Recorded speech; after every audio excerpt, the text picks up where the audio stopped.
என்னை சுமப்பதனால் இறைவா உன் சிறகுகள் முறிவதில்லை. அள்ளி அணைப்பதனால் இறைவா உன் அன்பு குறைவதில்லை.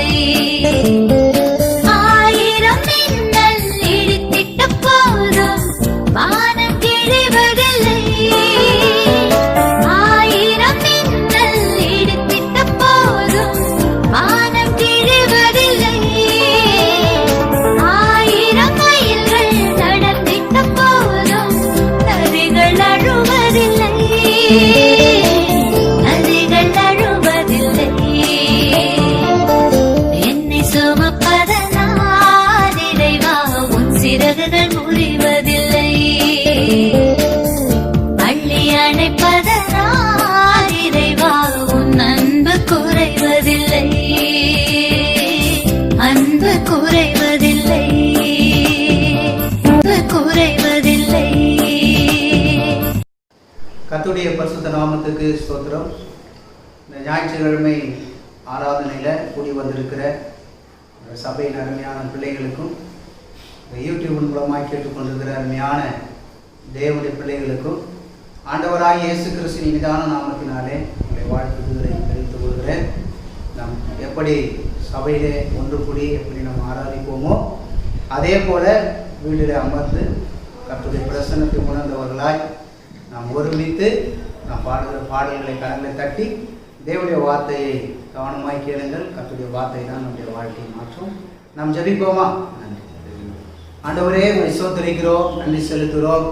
மகா பரிசுத்தமுள்ள எங்கள் நல்ல தெய்வமே, இந்த அருமையான நல்ல வேலைக்காய் ஸ்தோத்திரிக்கிறோம். அப்பா, இந்த பரிசுத்த கர்த்தாவே ஞாயிற்றுக்கிழமை ஆராதனையில் கர்த்தாவே எங்களை ஒன்று கூடி உம்மை ஆராதிக்கும்படியாய் தேவன் செய்த பிரதான கிருபைக்காய் நன்றி அப்பா. ஆண்டவரே, நாங்கள் சபையிலே ஒருமனப்பட்டு கூடி ஆண்டவரை ஆராதிக்க முடியாவிட்டாலும் ஆண்டவரே கர்த்தாவே நன்றி அப்பா, ஸ்தோத்திரம். ஆண்டவரே, வீடுகள் தோறும் உம்மை கர்த்தாவை ஆராதிக்க முடியாய் பிள்ளைகளை கர்த்தர் ஆண்டவரை ஆசீர்வதித்து ஆண்டவர் உம்மை உயர்த்த முடியாய் இந்த பிள்ளைகளை உடைய கருத்தில் நாங்கள் ஒப்பு கொடுக்கிறோம் அப்பா, ஸ்தோத்திரம். ஆண்டவரை நன்றி செலுத்துகிறோம். பாடுகிற பாடலை கர்த்தர் தருவீராக ஆண்டவரே, உம்மை ஸ்தோத்திரிக்கிறோம். தேவனுடைய வார்த்தை கொடுக்க போடுகிற அருமையான ஐயாவுக்காக நாங்கள் ஜெபிக்கிறோம். கர்த்தர் எங்களோடு கூட பேசுவீராக ஆண்டவரே. எல்லா சூழ்நிலையிலும் கர்த்தர் மாற்ற முடியாது ஜெபிக்கிறேன். துதி கனமையும் எல்லாவற்றையும் உமக்கு ஒருவருக்கு மாத்திரம் செலுத்துகிறோம். எங்கள் இயேசுவின் மூலம் கேட்கிறோம் நல்ல பிதாவே.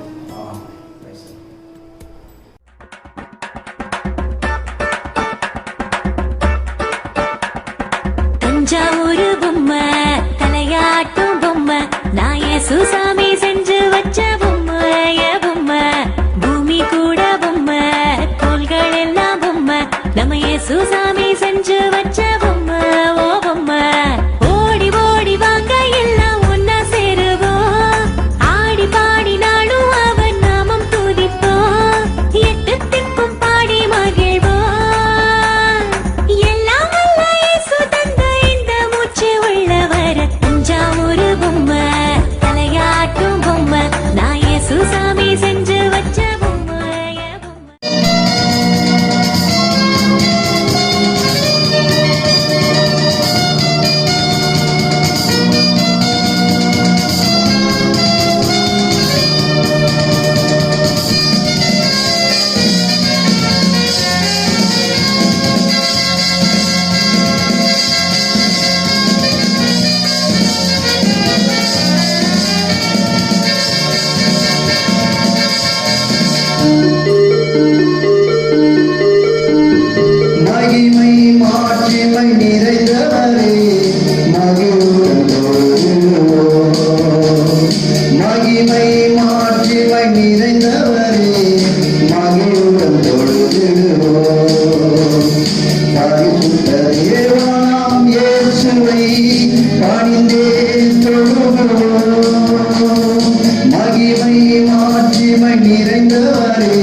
மகிமை மாட்சிமை நிறைந்தவரே மகிழ்வுடன் தொழுதிடுவோம்.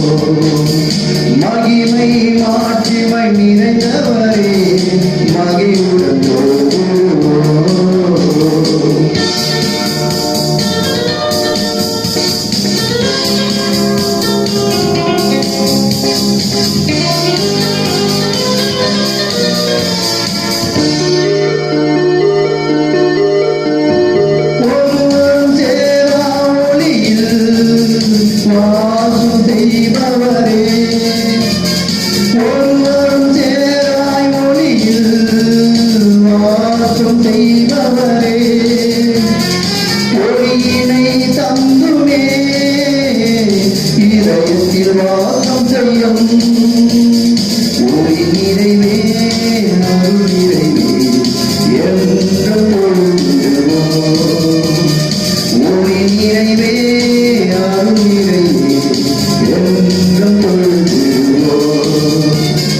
மகிமை மாட்சிமை நிறைந்தவரே மகிழ்வுடன் தொழுதிடுவோம். மகிமை மாட்சிமை நிறைந்தவரே மகிழ்வுடன் தொழுதிடுவோம்.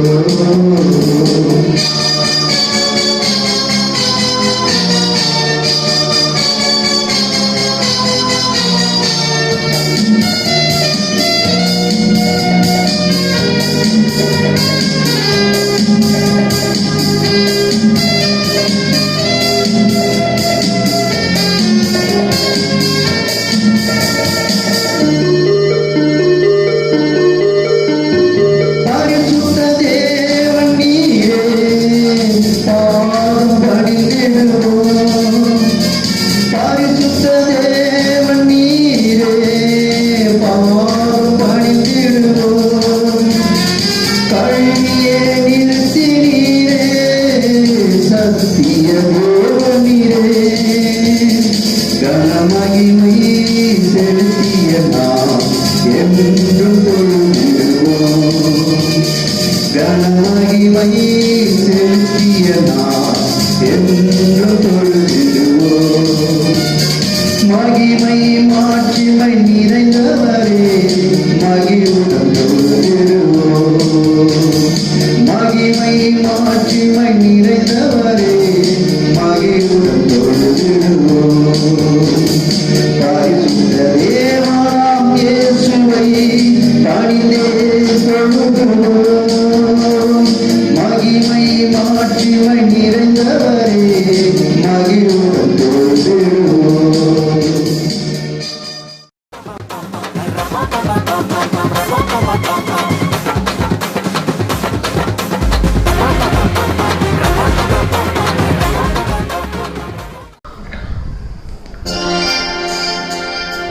உயவனே உயவனே அடைப்பின் காரணமே.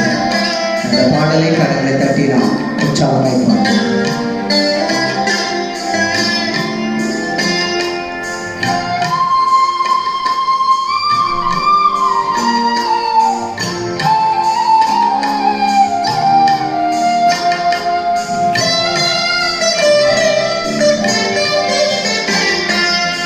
உயவனே உயவனே படைப்பின் காரணமே களிமண்ணான என்னையோமே கண்ணோக்கி பார்த்திடுமே. உயவனே உயவனே படைப்பின் காரணமே களிமண்ணான என்னையோமே கண்ணோக்கி பார்த்திடுமே.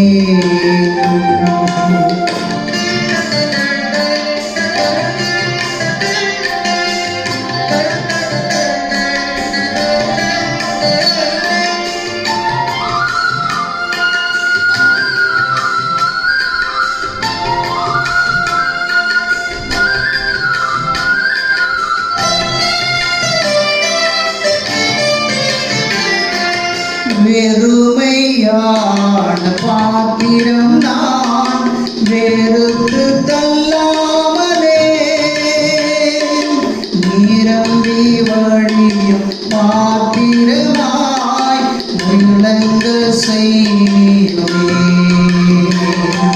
வேறுமையான பாத்திரம் நான் வேறுக்கு தள்ளாமலே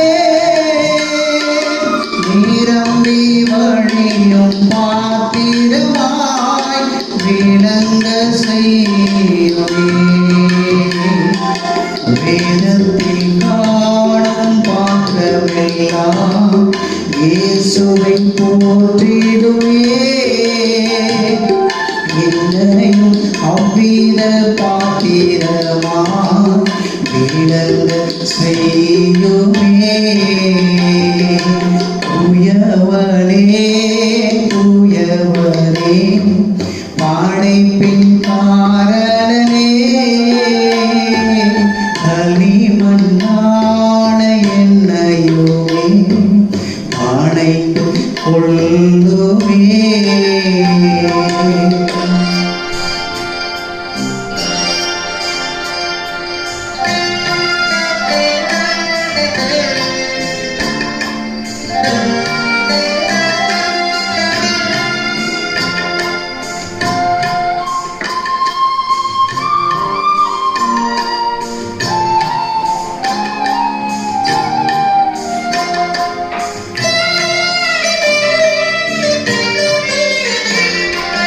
விலை போகாத பாத்திரம் நான் விரும்புவாரில்லையே. விலையில்லாம் கிருபையால் உகந்ததாக்கிடுவே. விலை போகாத பாத்திரம் நான் விரும்புவாரில்லையே. விலையெல்லாம் கிருபையால் உகந்ததாக்கிடுவே. தடைகள் யாவும் நீக்கி என்னை தம்மை போல் மாற்றிடுவே. உடைத்து என்னை உண்டனுக்கே உடமையாக்கிடுமே. குயவனே குயவனே படைப்பின் காரணனே களிமண்ணான என்னையுமே கண்ணோக்கி பார்த்திடுமே. குயவனே குயவனே படைப்பின் காரணனே களிமண்ணான என்னையுமே கண்ணோக்கி பார்த்திடுமே.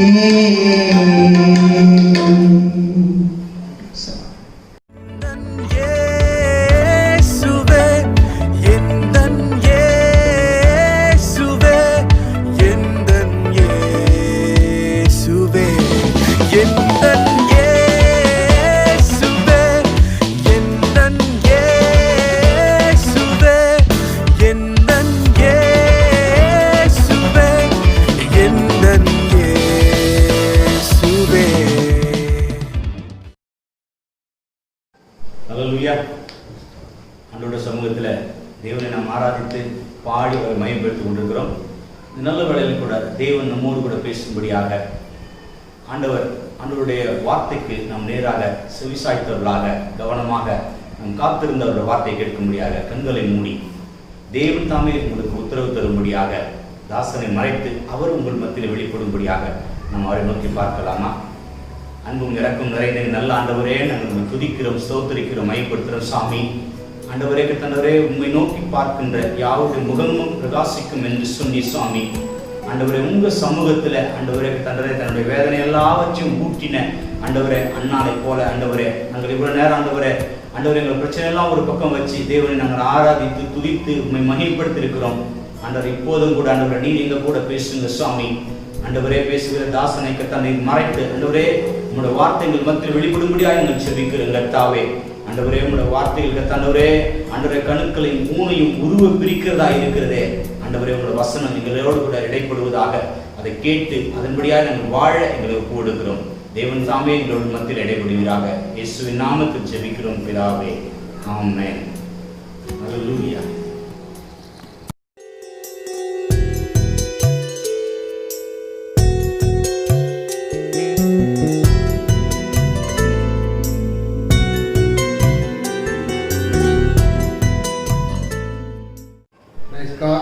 அல்லேலூயா. ஆண்டவர் இயேசு கிறிஸ்துவின் இனிதான நாமத்திலே உங்கள் யாவரையும் அன்போடு வாழ்த்தி வரவேற்கிறேன். கர்த்தத்தாவே ஆசீர்வதிப்பாராக. நான் உங்கள் அருமையானவர்களே, இந்த 2020ஆம் ஆண்டு ஆரம்பித்து இதோடு 5 மாத காலம் முடிவுற்று விட்டது. இந்த 5 மாத காலம் தேவனமை இவ்வளவோ நமக்கு வாழ்க்கையில் எவ்வளவோ தீமையான காரியங்கள் ஏற்பட்ட பொழுதும் கர்த்தர் அவை எல்லாருக்கும் நன்மையாய் முடிய பண்ணி நம்ம அந்த 5ஆம் மாதத்தில் கடைசி நாள் கொண்டு சேர்த்திருக்கிறார்.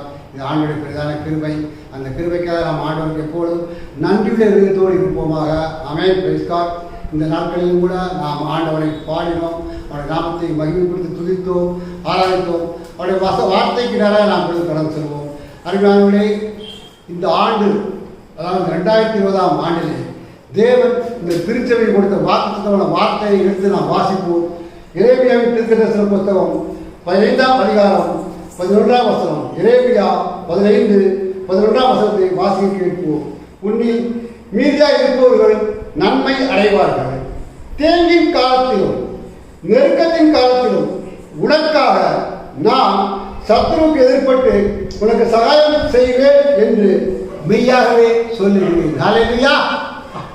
ஆண்டவர் நமக்கு இந்த ஆண்டு கொடுத்த வாக்குத்தத்தமான வார்த்தை. தேங்கின் காலத்திலும் நெருக்கத்தின் காலத்திலும் உனக்காக. ஹல்லேலூயா. அதான் அந்த அர்த்தம் பார்க்கணும். ஆண்டவர் நமக்காக அவர் நம்முடைய சத்துருக்கு எதிர்பட்டு நமக்கு சகாயம் செய்வேன் என்று மெய்யாகவே சொல்லுகிறேன் என்று ஆண்டவர் சொல்லுகிறார். ஹல்லேலூயா. நாம் கண்களை மூடி ஆண்டவரை நோக்கி பார்ப்போம். ஸ்தோத்திரம் ஆண்டவரே, ஸ்தோத்திரம் ஆண்டவரே, ஸ்தோத்திரம் ஆண்டவரே, ஸ்தோத்திரிக்கிறேன்.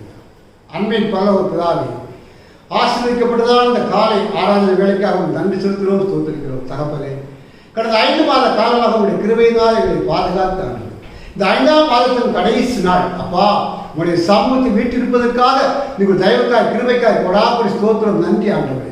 ஆண்டவரே, இந்த நாளில் கூட ஆண்டவரே உடைய நாமத்தை பாடினோம், ஆராதித்தோம். அப்பா இப்பொழுது கூட ஆண்டவரே உங்களுடைய வார்த்தைக்கு நேராக நாங்கள் கடந்து வருகிறோம் சுவாமி. உங்களுடைய வார்த்தையின் மூலமாக இவ்வளவு பேசி இடைப்பட்டு எங்களை ஆட்டி தேர்த்தி அனுப்ப முடியாது செலுக்கிறோம். ஐயா தகப்பனே, இந்த நிகழ்ச்சியை பார்த்து கொண்டிருக்கிற யாராவது ஒரு வியாதியோடு இருப்பார்கள், கஷ்டத்தோடு கண்ணீரோடு பாரத்தோடு இருப்பார்கள். கர்த்தாவே, அதெல்லாம் துடைத்து அனுப்ப முடியாது செலுக்கிறோம். ஐயா இந்த வார்த்தை ஒவ்வொரு தேர்த்தி ஆற்ற முடியாது செலுக்கிறோம்ப்பா. எங்களை தாழ்த்தி வெறுமையாக்கி உங்களுடைய கருத்திலே ஒப்புக்கொடுக்கிறப்பா. நீரை பொறுப்பேற்று எங்களோடு கூட இருந்து நடத்தி தருமையாக இரட்சகர் மீட்பருமாய் இருக்கிற இயேசு கிறிஸ்து நாமத்தை ஜெபிக்கிறோம் ஜீவனுள்ள நல்ல பிதாவே. ஆமென். அருமையான தேவஜனமே, ஆண்டவர் இந்த வார்த்தையை 2020ஆம் ஆண்டு நமக்கு கொடுத்திருக்கிறார். ஆனால் நாம் நினைக்கலாம், ஐயோ இந்த காலகட்டத்தில் எவ்வளவு தீமையான காரியங்கள். பொதுவாக பாருங்களேன், பிப்ரவரி மாதம் மார்ச் மாதம் கடைசி ஆரம்பிச்சு இப்போ மே மாதம் 31ஆம் தேதி வந்துட்டோம். இன்றைக்கு வரைக்கும் நம்ம நிலைமை எப்படி இருக்குன்னு நினச்சி பாருங்கள். ஒரு பக்கம் கொரோனா வைரஸ் வியாதினால பாதிப்பு, இன்னொரு பக்கம் வெட்டுக்கிளிகள் வந்து கொண்டு இருக்கிறதுன்னு ஒரு பயங்கர ஒரு நேற்று முந்தான ஒரு வாட்ஸ்அப்பில் ஒரு இது பார்த்தோம். அதில் காக்கை கூட்டமாக வந்து அங்கே தாக்குறது. இப்படி எத்தனையோ தாக்குதல், இப்படிலாம் வந்து நெருக்கிக்கிட்டு இருக்கிறேன். இனி வரக்கூடிய நாட்கள் எப்படி ஆகப்போகுதோ, எப்படி ஆகுமோ என்று பலவிதமான போராட்டங்கள், குழப்பங்கள் நம்முடைய மனதை நிச்சயமாகவே ஆண்டு கொண்டிருக்கிறோம். ஆமென். அப்படி இல்லைன்னு யாரும் சொல்லவே முடியாது. அப்போ அப்படிப்பட்ட காலகட்டத்தை வாழ்ந்து கொண்டிருக்கிற நமக்கு தான் ஆண்டவர் சொல்கிறார், தீங்கின் காலத்திலும் நெருக்கத்தின் காலத்திலும் உனக்காக நான் சத்துருவுக்கு எதிர்பட்டு உனக்கு சகாயம் செய்வது மெய்யாகவே சொல்கிறேன் என்று ஆண்டவர் சொல்கிறார். ஹல்லேலூயா. தேவன் நமக்காக, நம்முடைய தீங்கு நாட்களுக்காக, நாம் நெருக்கப்படுகிற நாட்களில் நமக்காக நமக்கு எந்த தீங்கு வருதோ, எந்த நெருக்கங்கள் வருதோ அவைகளுக்கு எதிர்பட்டு நமக்காக யுத்தம் செய்கிற தேவன் நம்மோட கூட இருக்கிறார். ஹல்லேலூயா. அந்த ஒரு நம்பிக்கை, அந்த ஒரு விசுவாசம் தான் நம்ம இவ்வளவு நாள் ஆண்டு கொண்டிருக்கிறோம். அப்படி நடந்த ஒரு சம்பவத்தை நாம் வேதத்துக்கு பார்ப்போமா? நாம் இப்பொழுது தியானத்துக்கு 1 ராஜாக்களின் புஸ்தகம் 2 ராஜாக்களின் புஸ்தகத்தை திருப்பிக் கொள்வோம். 2 ராஜாக்களின் புஸ்தகம் 7ஆம் அதிகாரத்தை நாம் எடுத்துக்கொள்வோம். 2 ராஜாக்களின் புஸ்தகம் 7ஆம் அதிகாரத்தில் 2ஆம் வசனத்தை நாம் வாசிக்க கேட்கிறோம். அப்பொழுது ராஜாவுக்கு கைலாக கொடுக்கிற பிரதானி ஒருவன் தேவனுடைய மனுஷனுக்கு பிரதியுத்தரமாக, இதோ கர்த்தர் வானத்திலே பதவிகளை உண்டாக்கினாலும் இப்படி நடக்குமோ என்றான். ஹல்லேலூயா. தேவன் நமக்கு தந்த அருமையான புஸ்தகம் வேத புஸ்தகம். கர்த்தர் நமக்கு இந்த வேத புஸ்தகத்தை கொடுத்திருக்காவிட்டால் நம்முடைய வேதத்தை நம்முடைய வாழ்க்கை எப்பொழுதும் முடிவாக சங்கீதம், உடைய வேதம் மட்டும் எனக்கு இல்லாது இருந்தால் நான் எப்பொழுதும் மறுத்து செத்து போய் கொண்டிருந்தார். அருமையான தேவத்தினமே. அப்போ அப்படி அருமையான வேத வசனத்தை நமக்கு கொடுத்திருக்காரு. வாக்குத்தத்தமான வார்த்தைகளை நமக்கு கொடுத்திருக்காரு. ஆனால் அந்த வார்த்தைகளை இன்னும் எத்தனையோ பேர் புரிந்து கொள்ளாமல், அறிந்து கொள்ளாமல், அதை விசுவாசிக்காமல் இருக்காங்க. அப்படிப்பட்ட ஒரு தான் கேட்கலாம் பாருங்க. கர்த்தர் வானத்திலே பதவிகளை உண்டாக்கினாலும் இப்படி நடக்குமோ என்றார். தீங்கின் நாட்களிலும் பெருக்கத்தின் காலத்திலும் நான் உனக்கு சகாயம் பண்ணுவேன் என்று ஆண்டவர் சொல்லியிருக்கார். நம்ம எதிரிகளுக்கு விரோதமாக வந்து யுத்தம் செய்து நமக்கு சகாயம் பண்ண தேவன் சொல்லியிருக்காரு. அதை விசுவாசித்தால் நடக்கும். ஆனால் விசுவாசிக்க எத்தனை இது எப்படிங்க நடக்கும் பாருங்க. கொரோனா வந்துச்சு, வெட்டுக்கிளி வருது, காக்கா வருதுன்னு சொல்றீங்க. இன்னும் எத்தனை வருதோ, எப்படியா நடக்க போகுது, இது நடக்க போகுது அப்படின்னு கலை கொண்டிருக்கா. நிச்சயமா நடக்க முடியாது. கர்த்தர்களுக்காக யுத்தம் செய்யும். தேவன் நமக்காக சகாயம் பண்ணுவான். அப்ப அது கேட்க இப்படி நடக்குமா என்றால் அதற்கு அவன் உங்களுடைய கண்களினாலே அதை காண்பாய், ஆனாலும் அதிலே சாப்பிட மாட்டாய் என்றான். அப்போ இந்த சந்தேகத்தோட இந்த அவிசுவாசத்தோட கேள்வி கேட்பாய் என்றால், அப்படி கேள்வி கேட்கிற மக்கள் அந்த கண்களால் பார்ப்ப அதை அனுபவிக்க மாட்டேன்னு ஆண்டவர் சொன்னார். அப்ப நமக்கு கேள்வி கேட்கக்கூடியவராக இருக்க முடியாது. தேவனுடைய வார்த்தைகள் கிடைக்குதா அந்த வார்த்தையை முழு விதத்தோடு விசுவாசிக்கிறோம். சரி, அப்ப என்னதான் நடந்த காரியம் பாருங்க. அப்பொழுது எலிசா, கர்த்தருடைய வார்த்தையை கேளுங்கள், நாளை இந்நேரத்திலே சமாரியாவின் வாசலிலே 1 மரக்கால் கோதுமைமா 1 சேக்கலுக்கும் 2 மரக்கால் வார்கோதுமைமா 1 சேக்கலுக்கும் விற்கப்படும் என்று கர்த்தர் சொல்லுகிறார் என்றான். ஹல்லேலூயா. தேவன் ஒரு வார்த்தையை கொடுக்கிறார். அந்த இக்கட்டான சூழ்நிலை, அந்த நெருக்கமான சூழ்நிலையில ஆண்டவர் வார்த்தையை கொடுக்கிறார். என்ன வார்த்தையை கொடுக்கிறார்? நாளை நேரத்தில் சமாரியாவின் வாசலிலே 1 மரக்கால் கோதுமை மா 1 சேக்கலுக்கும் 2 மரக்கால் வார்கோதுமைமா 1 சேக்கலும் விற்கப்படும் என்று கர்த்தர் சொல்கிறார் என்றார். ஹல்லேலூயா. எந்த சூழ்நிலை தேவன் எந்த சூழ்நிலை சொல்றாரு? வாசிப்போம். 6ஆம் அதிகாரம் 28ஆம் வசனத்தை வாசிப்போம். ராஜா பிள்ளையையும் அவளையும் பார்த்து, உனக்கு என்ன வேண்டும் என்று கேட்டான். அதற்கு அவள், இந்த ஸ்திரீயை நோக்கி, உன் மகனை தா, அவனை தின்போம், நாளைக்கு என் மகனை தின்போம் என்றாள். அப்படியே என் மகனை ஆக்கி தின்றோம். மறுநாள் நான் இவளை நோக்கி, நாம் உன் மகனை தின்ன அவனை தா என்று கேட்டேன். அவள் தன் மகனை ஒழித்து விட்டாள் என்றான். அந்த ஸ்திரீயின் வார்த்தைகளை ராஜா கேட்ட உடனே அலங்கத்தில் நடந்து போய் அவன் தன் வஸ்திரங்களை கிழித்துக் கொண்டான். ஹல்லேலூயா. எவ்வளவு ஒரு கொடூரமான சூழ்நிலை, எவ்வளவு ஒரு பயங்கரமான சூழ்நிலை, எவ்வளவு ஒரு பயங்கரமான நெருக்கம் பார்த்தீங்களா? நெருக்கம் பார்த்தீங்களா? பஞ்சம், அவ்வளவு பிடிதான பஞ்சம். ஒண்ணுமே சாப்பிட கிடைக்கல, ஒண்ணுமே சாப்பிட கிடைக்கல. பிள்ளையை அடித்து சமைத்து சாப்பிட்டாங்க. 2 தாய் ஒரு ஒப்பந்தம் போட்டு, இன்னைக்கு என் பிள்ளையை திம்போம், நாளைக்கு உன் பிள்ளையை திம்போம். அவ்வளவு பிடிதான பஞ்சம். ஒரு தாய் பிள்ளையை கொடுத்து சமைச்சு கொடுத்தா சாப்பிட்டாங்க. மறுநாள் அந்த தாய் கேட்கிறா, நேத்தியா மகனை தின்னங்களா, இன்னைக்கு உன் பிள்ளையை கூட நம்ம சாப்பிடுவோம். நினைச்சு பாருங்க. அப்படிப்பட்டதான ஒரு காலகட்டம், அப்படிப்பட்ட ஒரு இறுக்கமான காலகட்டம். ஆனா நாம் அப்படிப்பட்ட காலகட்டத்துக்கு இன்னும் செல்ல முடியாது. ஹல்லேலூயா. கிருபையின் காலத்தில் வாழ்ந்து கொண்டிருக்கிறோம். இந்த நன்றாக மனதை வைத்துக் கொள்ளுங்கள். ஒருவேளை நாளை என்ன நடக்குமோ, ஐயோ நாளை எப்படி ஆகுமோ. ஏன்னா இந்த உலகம் எங்கும் பொருளாதார சீர்குலை வந்து கொண்டிருக்கிறது. பொருளாதார சீர்குலை வந்து கொண்டிருக்கிறது. அநேக நிறுவனங்கள், அநேக தொழிற்சாலைகள், அநேக வியாபார ஸ்தலங்கள், அநேக வணிக ஸ்தலங்கள் எல்லாம் மூடப்பட்டு வந்து ஆரம்பிக்கப்படும். அப்ப எவ்வளவு பேருக்கு வேலைகள், உற்பத்தி இல்லை, வியாபாரம் இல்லை, மக்கள்கிட்ட வாங்கக்கூடிய சக்தி இல்லை. அப்ப வேலை இல்லை, திண்டாட்டம், பணம் இல்லை, பண பற்றாக்குறை, இப்படிதான் நாளுக்கு போய்கொண்டே இருக்கு. நம்ம என்ன செய்ய போறோமோ, என்ன செய்ய போறோம், இருதயை கலக்கப்பட வேண்டும். அல்லேலூயா. உங்கள் இதயம் கலங்காது இருப்பதாக தேவன் சொல்கிறார். நாளை காலை சமாரி நேரத்திலே ஒரு மரக்கால் போதுமையுமா ஒரு சேக்கல் இருக்கும், 2 மரக்கால் போதுமையுமா வாட்போதுமையுமா ஒரு சேக்கல் விற்கப்படும் என்று ஆண்டவர் சொல்கிறார். கர்த்தருடைய வார்த்தை. அப்ப தேவனுடைய வார்த்தை இன்னும் மாறாது. அந்த தேவனுடைய வார்த்தையை சொல்லுங்க. அப்படிப்பட்டதான பஞ்சகாலம், பிள்ளைகளை அடித்து சமைத்து சாப்பிடக்கூடிய பஞ்சகாலத்தில் அப்படிப்பட்ட வார்த்தையை பயப்படாது. சரி, ஏன் இந்த பஞ்சம் பாருங்க. 24 வசனத்தை வாசிக்க, 6ஆம் அதிகாரம் 24 வசனத்தை வாசிக்க. இதற்கு சீரியாவின் ராஜா வாகிய பெனாதா தன் ராணுவத்தை எல்லாம் கூட்டிக் கொண்டு வந்து சமாரியாவை முற்றுகை போட்டான். அதனாலே சமாரியாவிலே கொடிய பஞ்சம் உண்டாயிற்று. ஒரு கழுதை தலை 80 வெள்ளிக்காசுக்கும் புறாக்களுக்கு போடுகிற காற்படி பயிர் 5 வெள்ளிக்காசுக்கும் விற்கப்படும் மற்றும் அதை முற்றுகை போட்டார். ஏன் இந்த பஞ்சம் வந்துச்சு? சீரியாவின் ராஜா சமாரியா தேசத்துக்கு வந்து அப்படியே அவன் படைகளோட முற்றுகை போட்டான். சுற்றி முற்றுகை போட்டான். யாரும் உள்ள இருந்து வெளியே வர முடியாது, வெளியே எதுவும் உள்ள போக முடியாது. அவ்வளோ எந்த விற்பனை கிடையாது, வாங்குறது கிடையாது, எதுவும் முடியாது. அங்கே இருக்க வாங்கி சாப்பிட்டாங்க. எல்லாம் தீர்ந்த உடனே பஞ்சம் வாங்கி ஒன்றுமே வழி இல்லை. அப்படிப்பட்டதான நெருக்கமான சூழ்நிலை, அப்படிப்பட்டதான தீங்கின் காலம். அந்த ஒரு காலகட்டத்தில் தான் இந்த சம்பவம் நடக்கிறது. ஒன்றுமே வழி இல்லாமல் தான் அந்த பொம்பளைங்க அந்த தாய்மார்கிட்ட தன் பிள்ளைகளை சாப்பிடுவோம் சொல்லி ஒருவருக்கு ஒரு ஒப்பந்தம் பண்ணி கொண்டார். அரசன் கேட்கிறான், ஐயோ இவ்வளோ அப்படியான பஞ்சமாக இந்த தேசத்தில் நான் என்ன செய்யணும்? ட்ரெஸ்ஸை கிழிச்சுக்கிட்டு அப்படியே தலையில் புரிந்து வாரி போட்டு போடுவார். என்ன செய்ய? அந்த கால சூழ்நிலை தான், அந்த நெருக்கமான சூழ்நிலை தான், அந்த தீங்கான காலகட்டத்தில் தான் கர்த்தர் பேசுகிறார். எலிசாவின் ஆமரையான தேவன் நம்மை ஒருபோதும் மறவாத தேவனாக இருக்கிறார். அல்லேலூயா. ஆண்டவர் ஒருபோதும் மறக்க மாட்டார்.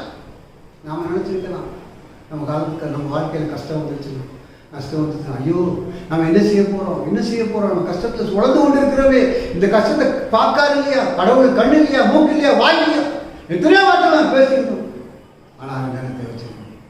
தேவன் உன்னுடைய நினைவாகவே இருக்கிறார். இஸ்ரவேலே நீ நான் மறக்கப்படுவது கர்த்தர் சொல்லி நம்மை ஒருபோதும் மறவாத தேவன்.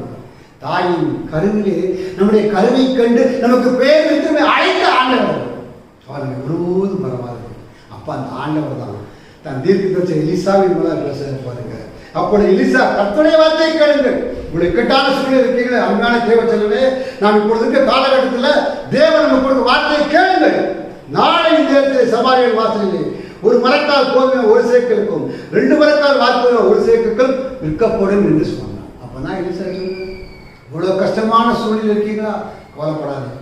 பஞ்சகரமான சூழ்நிலை இருக்கீங்களா, கவலைப்படாதீங்க. நாளைக்கு உங்கள் துக்கம் சந்தோஷமாய் மாறி ஆலோசனை. அப்ப அதை கேட்கிற பிரதான் அரசனுக்கு அவர் லெப்ட் ஹேண்ட் ரைட் ஹேண்ட் பார்த்து கைலால் கொடுக்கிற பிரதானி கேட்கிறார், ஏன்பா வானத்திலிருந்து மதங்களை திறந்து அப்படியே கொட்டுனா கூட இது நடக்குமா? இன்னைக்கு அநேகோட உள்ளத்துல அதான் நடக்கும். அநேகோட உள்ளத்துல அந்த ஆண்டவரை வணங்குறோம், ஜெபிக்கிறோம், பைபிள் படிக்கிறோம், கோயிலுக்கு போறோம், வார்த்தைகளை கேட்கிறோம்.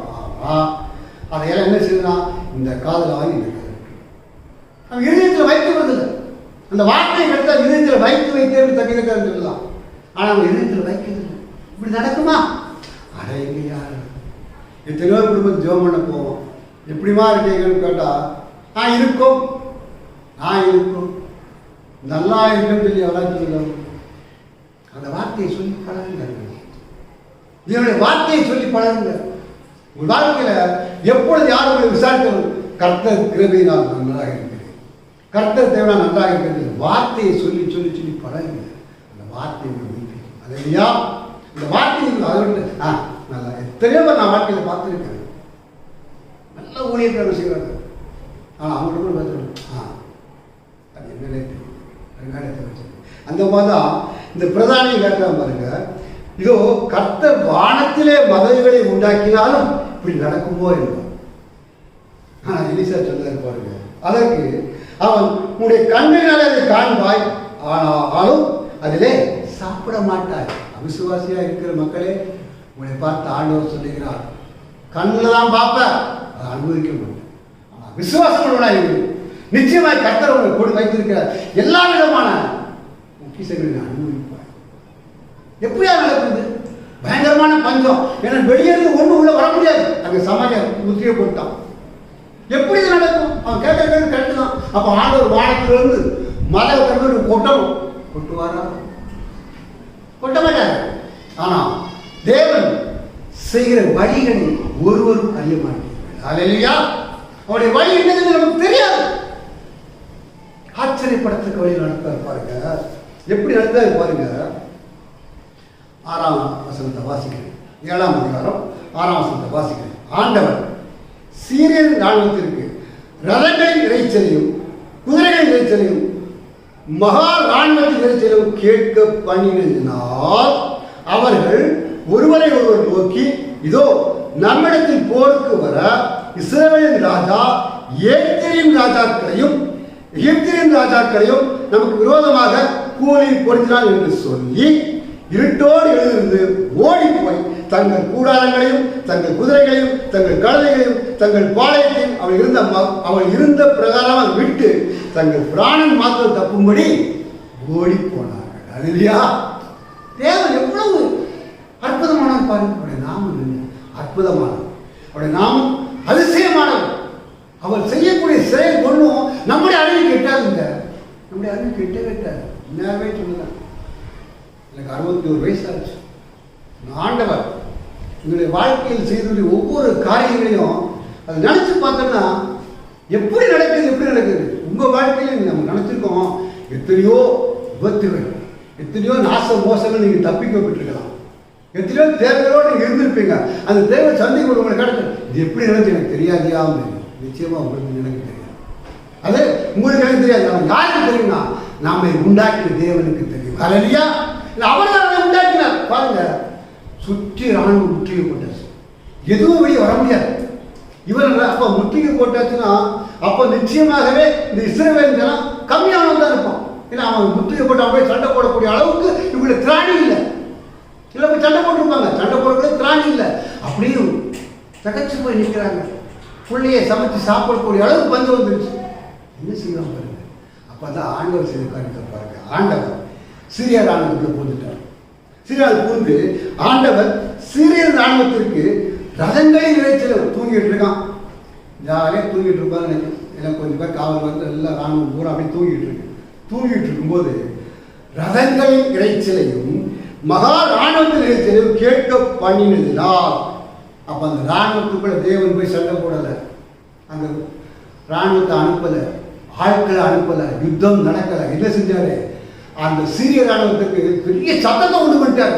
ஏதோ பெரிய ராணுவம் ஓடியா இருக்கு, ஏதோ மகா பிரதான பெரிய பெரிய ரதங்கள் ஓடியா இருக்கு. இப்படி இறைச்சலை கேட்ட உடனே அவமா திகச்சு நிற்கான். என்னடா இது திகச்சு நிற்காம பாருங்க.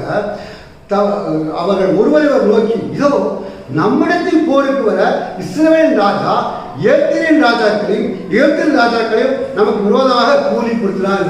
இதனுடைய முடிவுதான். ஐயோ, இந்த பாருங்க, இஸ்ரவேல் ராஜா நமக்கு விரோதமாக எகிப்திலிருந்து ஆளை கொண்டு வரான், எகிப்திலிருந்து ஆளை கொண்டு வர கூலிப்படை அமைச்சு அங்கிருந்து ஆளை கொண்டு வரான். நம்ம தப்பிச்சு ஓடி போயிடுவோம். நம்ம பிழைச்சா போதும் தப்பிச்சு ஓடி போயிடுவான். கொண்டு வந்த அத்தனை பொண்ணு பொருள், உணவு பதார்த்தங்கள், உணவுப் பொருள்கள், எல்லாத்தையும் போட்டுட்டு பாருங்க. இருட்டோடு எழுந்து ஓடி போய் தங்கள் கூடாரங்களையும் தங்கள் குதிரைகளையும் தங்கள் கழுதைகளையும் தங்கள் பாளையத்தையும் அவைகள் இருந்த பிரகாரமாக விட்டு தங்கள் பிராணம் மாத்திரம் தப்பும்படி ஓடி போனார். அந்த தீங்கின் நாட்கள், அந்த நெருக்கத்தின் காலம், அந்த இஸ்ரவேல் ஜனத்துக்கு நெருக்கத்தின் காலம், தீங்கு காலம், அப்படி தீங்கு காலம், அந்த நெருக்கமான காலகட்டத்தில் வாழ்ந்து கொண்டிருக்கிற மக்கள் எப்படி ஆண்டவர் ரட்சிக்கிறார்கள். அல்லேலூயா. அருமையான தேவஜனமே, அது விசுவாசம். அந்த விசுவாசம் இருக்கணும். தேவனை பாதுகாப்பார். கர்த்தர் நமக்காக யாவத்தையும் செய்து முடித்தார். தேவன் நமக்காக எல்லாவற்றையும் முடிச்சிட்டார். இஸ்ரவேல் ஜனங்கள் நினைச்சு பார்த்துருப்பாங்க. நினைச்சு பாருங்க, என்னடா உள்ளே திங்கிற அளவுக்கு பஞ்சம் வந்துருச்சு. நீ எதை தீமா ஒருத்தர் வந்து ஆடி திணிச்சு சாவதான், இல்லைன்னா பட்டினி பஞ்சத்திலே செத்து போயிருப்போம். அப்படிதான் நினைச்சிருப்பாங்க. அந்த அரசன் அப்படிதான் நினைச்சான். அதான் ரெட்டை ஒடுக்கிட்டு அவன் அந்த இதுல நடமாடிக்கிட்டே இருக்கான். என்ன செய்ய போறேன் கலங்க வேண்டாம். கர்த்தர் அல்லேலூயா.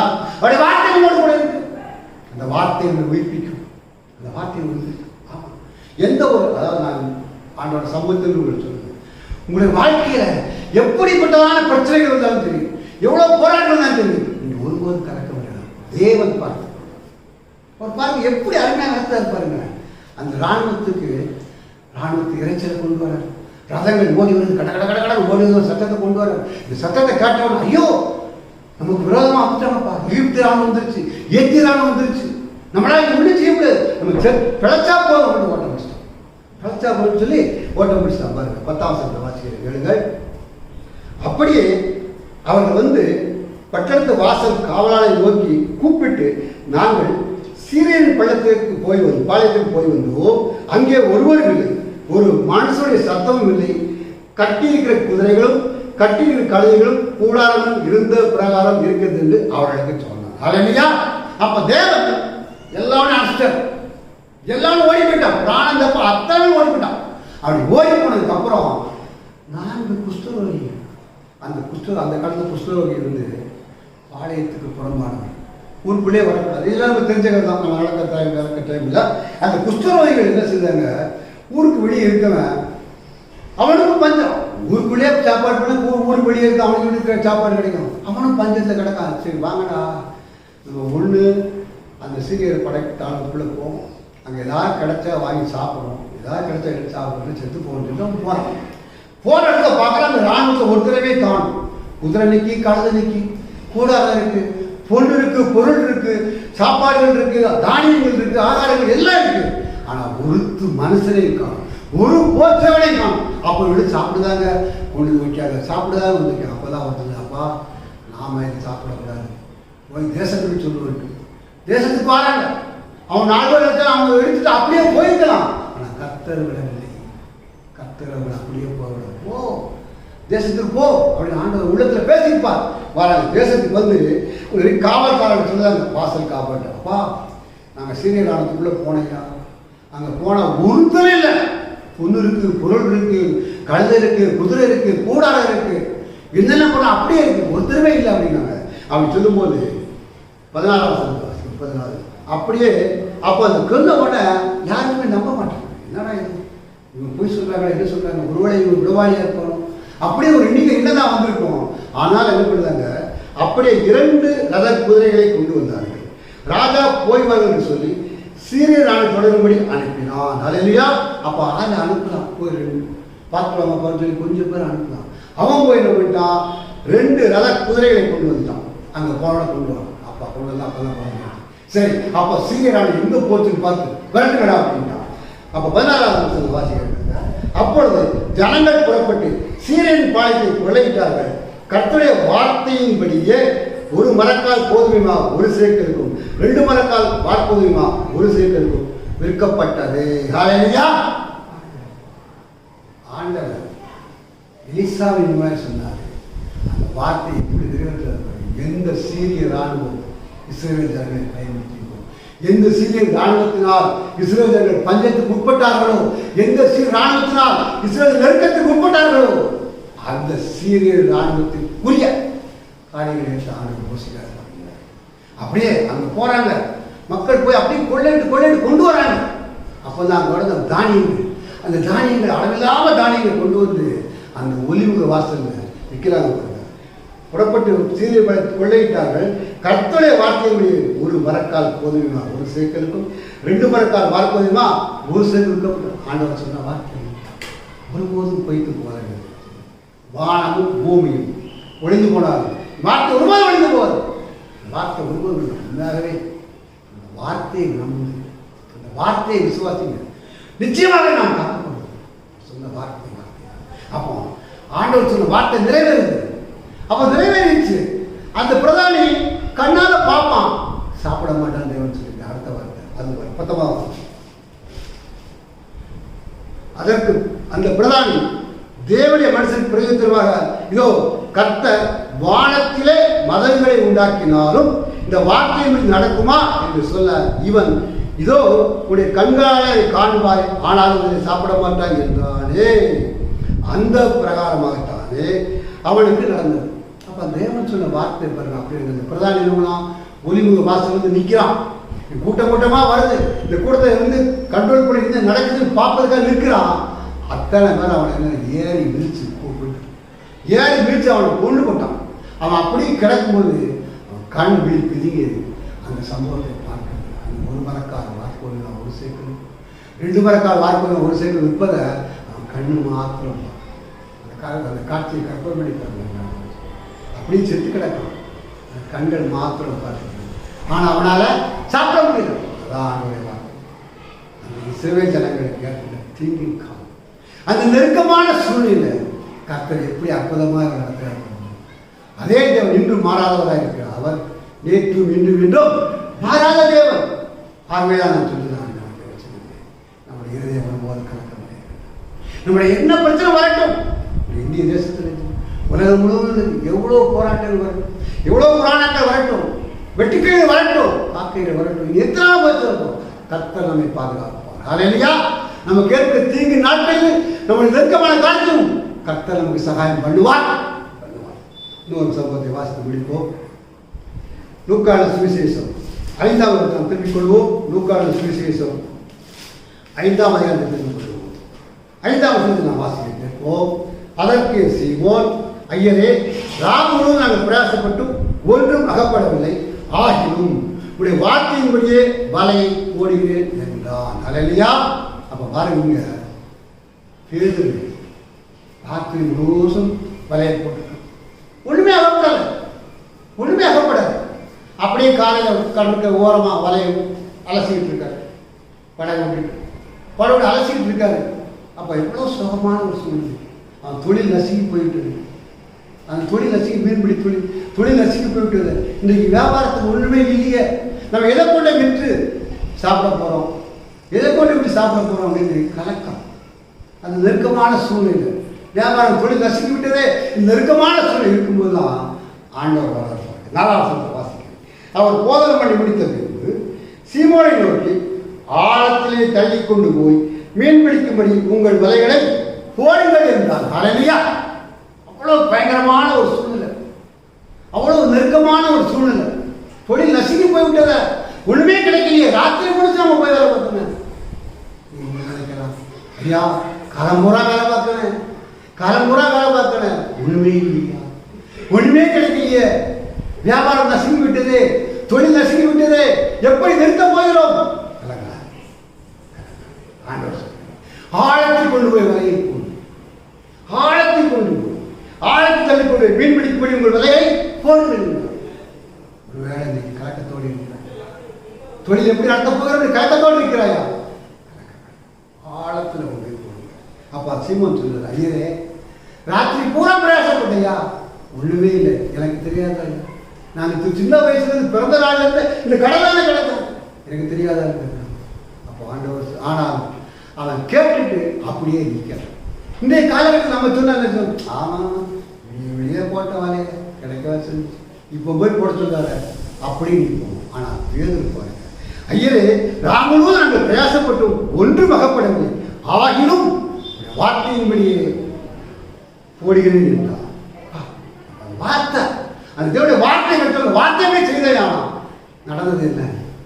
போனா வலையை போட்டார், வலை கிழிந்து போக மட்டும் பிடிக்க முடியல, மீனை பிடித்து அழித்து வர முடியல. அந்த அளவுக்கு அவனை ஆண்டவர் ஆசீர்வதித்தார். ஆமரை வேணத்தை வச்சு நெருக்கத்தின் காலத்தில் இருக்கிறாங்க, தொழில் நசுங்கி விட்டதே இன்னைக்கு கவலைப்படுறாரு, கவலைப்படாரு, கர்த்தர் அல்லையா, கர்த்தர் மீண்டும் அந்த வாக்குத்த வார்த்தையை வாசித்து நாம் முடிப்போம். இறைமையா 15:11 தீங்கின் காலத்திலும் நெருக்கத்தின் காலத்திலும் உனக்காக நான் சத்துருக்கு எதிர்பட்டு உனக்கு சகாயம் செய்வது என்று மெய்யாகவே சொல்லுகிறேன் என்றார். ஹல்லேலூயா. Praise the lord. நாம் கண்களை மூடி ஸ்தோத்திரம் ஆண்டவரே, ஸ்தோத்திரம் ஆண்டவரே, ஸ்தோத்திரம் ஆண்டவரே, ஸ்தோத்திரம். எல்லாமே துதிக்கிறோம்,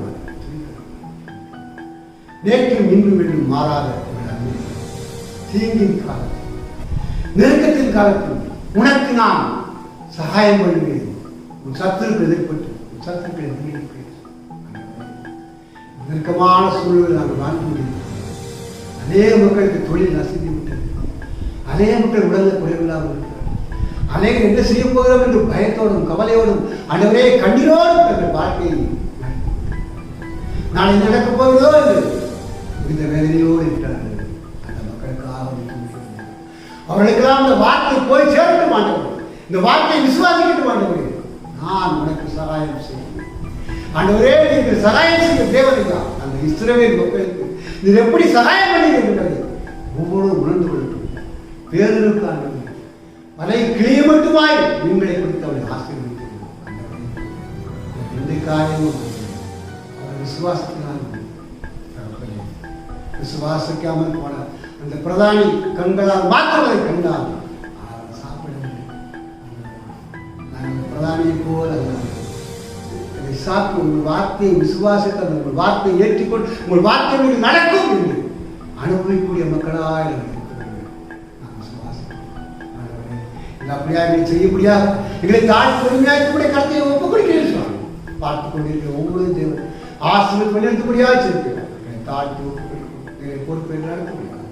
அச்சகரை மீட்பருமாய் இயேசு கிறிஸ்து நாமத்தில் ஜீவனம் நல்ல பிதாவே. ஆமென்.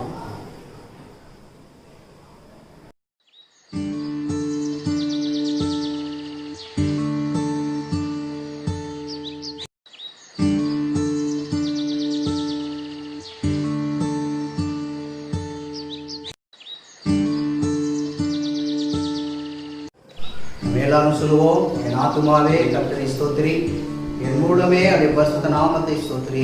என் ஆத்துமாவே கர்த்தரை ஸ்தோத்திரி, கர்த்தர் செய்த சகல உபகாரங்களை.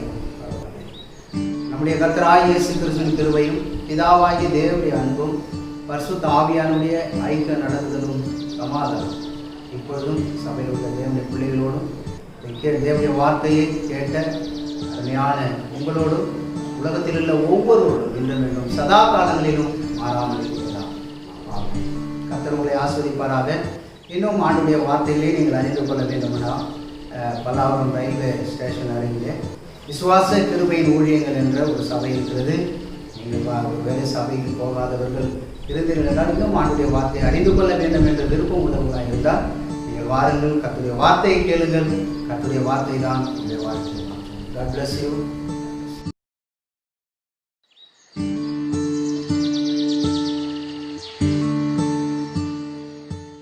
இன்னும் தேவனுடைய வார்த்தையை நீங்கள் அறிந்து கொள்ள வேண்டும் என்றால் இந்த பல்லாவரம் ரயில்வே ஸ்டேஷனுக்கு அருகில் விசுவாச கிருபையின் ஊழியங்கள் ஃபெய்த் கிரேஸ் மினிஸ்ட்ரி அப்படின்னு சொல்கிற ஒரு சபை இருக்கிறது. நம்பர் 8 வேம்படியம்மன் கோயில் 7வது தெரு, குளத்துமா நகர், பல்லாவரம், சென்னை 43 என்ற முகவரிக்கு நீங்கள் சபைக்கு வருவீர்கள் என்றால் இன்னும் ஆண்டுடைய வார்த்தையை நீங்கள் அறிந்து கொள்ளலாம். கர்த்தருடைய வார்த்தை தான் நம்முடைய வாழ்க்கையை மாற்றும். அல்ல பரக்கிரமம் அல்ல ஆவியினாலாகும் என் தேவனால் எல்லாம் கூடும். ஆகையால் துதித்திடு, ஊக்கமாய் ஜெபித்திடு, வசனம் பிடித்திடு, பயத்தை விடுத்திடு. ஆகையால் துதித்திடு, ஊக்கமாய் ஜெபித்திடு, வசனம் பிடித்திடு, பயத்தை விடுத்திடு. உசுர கொடுத்து ஒன்ன மீட்க உனக்காக வந்தாரையா. நினைச்சாலே அற்புதங்கள் நடக்கும். இப்போ வந்தாச்சு சொல்லவா வேணும். அவர் நினைச்சாலே அற்புதங்கள் நடக்கும். இப்போ வந்தாச்சு சொல்லவா வேணும்.